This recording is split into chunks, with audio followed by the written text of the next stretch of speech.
சமூக ஊடகங்களில் வைரலான காணொளியில் பாராங்கத்தியை பிடித்தபடி அவதூறு செய்கை காட்டிய நபரை போலீசார் அடையாளம் கண்டுள்ளனர்.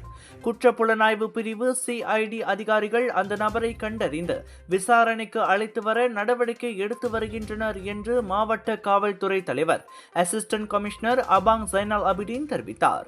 ஜனவரி 15ஆம் தேதியன்று நடந்த இந்த சம்பவத்தின் 25 வினாடி காணொளி நேற்று முதல் சமூக ஊடகங்களில் பரவலாக பகிரப்பட்டதாக ஆரம்ப விசாரணையில் தெரியவந்துள்ளது. காணொளி பதிவு செய்யப்பட்ட போது அந்த ஆடவன் ஒரு வாகனத்திற்குள் இருந்து பாராங்கத்தியை வைத்திருந்தது தெரியவந்துள்ளது. நேரடியாக மிரட்டல் விடுக்கப்படவில்லை என்றாலும் இந்த செயல் பொதுமக்களிடையே அச்சத்தையும் பதற்றத்தையும் ஏற்படுத்தியதாக அவர் கூறினார்.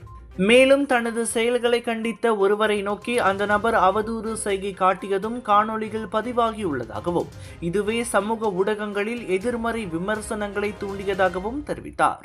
இந்த சம்பவம் நடந்த இடம் தெளிவாக காணொளியில் தெரியவில்லை என்றாலும் ஈப்போவின் பக்கன்பாரு பகுதியில் நிகழ்ந்திருக்கலாம் என போலீசார் நம்புகின்றனர். இதுவரை இந்த சம்பவம் தொடர்பாக எந்த போலீஸ் புகாரும் பதிவு செய்யப்படவில்லை.